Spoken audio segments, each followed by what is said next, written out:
கூட்டணி ஆட்சி குறித்து அதிமுக மற்றும் பாஜக மாறி மாறி கருத்து கூறி வருவது குறித்து செய்தியாளர் எழுப்பிய கேள்விக்கு திமுக அமைச்சர் சேகர்பாபு அவர்கள் பதிலளித்துள்ளார். அதிமுக பாரதிய ஜனதா கூட்டணியில ஆட்சியில பங்கு கொடுப்பாங்க. திரு ஸ்டாலின் அவர்களே, நாங்க ஒன்னும் ஏமாளி அல்ல. அதிமுக பெரும்பான்மை இடங்களிலே வெற்றி பெற்று தனி பெரும் ஆட்சி அமைக்கும். எங்களுக்கு கூட்டணி வேணா வேணும், வேண்டானா வேண்டாம், எதை பத்தியும் கவலைப்படல. உன்னை போல வாரிசுக்கு ஆட்சி வருவதற்கு நாங்க துடிக்கல. மக்கள் விருப்பம், அதை நாங்க நிறைவேற்றுவோம். எங்களுக்கு இப்ப என்ன, திராவிட முன்னேற்ற கழக ஆட்சி, மக்களோட ஆட்சி அகற்ற வேண்டும். அப்படி ஒத்த கருத்துடைய கட்சி எல்லாம் ஒன்னா இணைய வேண்டும். அதுதான் எங்களுடைய நிலைப்பாடு. அந்த வழியில திமுக ஒரு ஊழல் கட்சி, ஊழல் அரசாங்கம், அதை அகற்ற வேண்டும் என்று பாரதிய ஜனதா கருதுகிறது. அப்படி திமுக ஆட்சி அகற்ற வேண்டும் என்ற நிலையிலே பாரதிய ஜனதா கட்சி எங்களோடு இணைந்திருக்கு. ஸ்டாலின் அவர்களே, ஆக இன்னும் சில கட்சிகள் வர இருக்குது. கரெக்டான நேரத்தில் வரும். உங்களுக்கு சரியான நேரத்தில் மரணடி கொடுப்போம், கவலைப்படாதீங்க.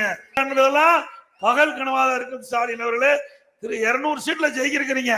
கனவுல ஜெயிக்கலாம், நிஜத்துல அதிமுக கூட்டணி 210 இடத்துல ஜெயிக்கும். உண்மைதானே? என்ன செஞ்சிருக்கிறாங்க மக்களுக்கு போய் கேட்கறதுக்கு?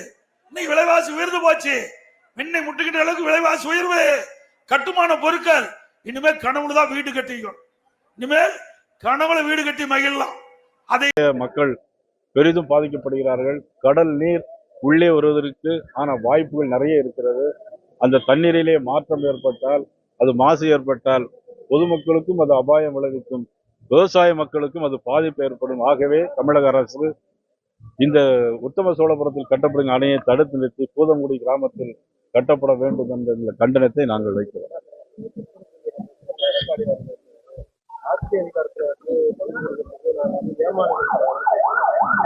அவர் சொன்னது அந்த நோக்கம் அல்ல.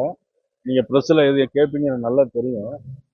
அது என்ன, திமுக காரங்க அவங்கள தூண்டி எப்படி கேட்கறாங்க அப்படின்னா, நீங்க அடகு வச்சுட்டு போயிருவீங்க, பாரதிய ஜனதா கபலீகரம் பண்ணிடும் அப்படின்னு சொல்லி அந்த பேசுனதுக்கு அவருடைய பதிலை தெரிவித்திருக்கார தவிர இதுல உள்ள அர்த்தமோ உள்நோக்கமோ எதுவும் இல்லை. நான் காலையிலே தொலைபேசியில அண்ணன் நீ பேசினேன். இது உள்நோக்கமோ எந்த அர்த்தமும் கிடையாது. அதனால எங்களுடைய தேசிய ஜனநாயக ஆட்சி அமையும். அது எந்த ஆட்சி அமையுங்கிறத நீங்க ஒண்ணு செய்யுங்களேன்.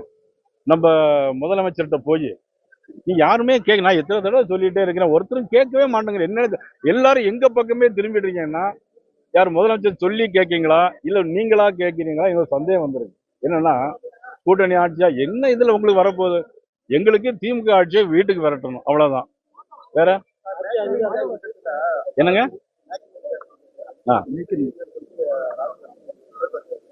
ராகுல் காந்திக்கு இந்தியாவில் என்ன நடக்குன்னே தெரியாது. அவருக்கு இத்தாலியில் நடக்கக்கூடிய விஷயங்கள் மட்டும்தான் அவருக்கு தெரியும். அது என்னைக்கு நான் என்ன சொல்லிடுறேன்,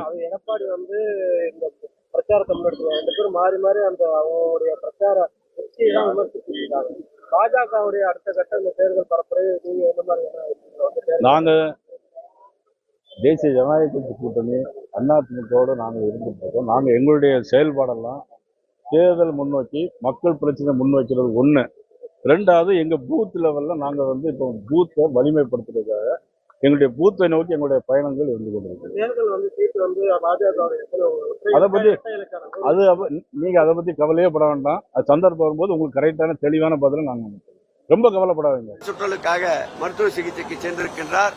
பூரண நலம் பெற்று முன்பை விட அதிக வேகமாக மக்கள் பணியிலும் இயக்க பணியிலும் ஈடுபடுவார். எல்லாம் வல்ல இறைவனும் இயற்கையும் அவருக்கு எப்பொழுதும் துணை நிற்கும். கோடான கோடி மக்களை காப்பாற்றுகின்ற முதல்வர் நிச்சயம் முழு வேகத்தோடு முன்பை விட மக்கள் பணியும் கழக பணியும் ஆற்ற வருவார் என்ற நம்பிக்கை அனைவருக்கும் இருக்கின்றது.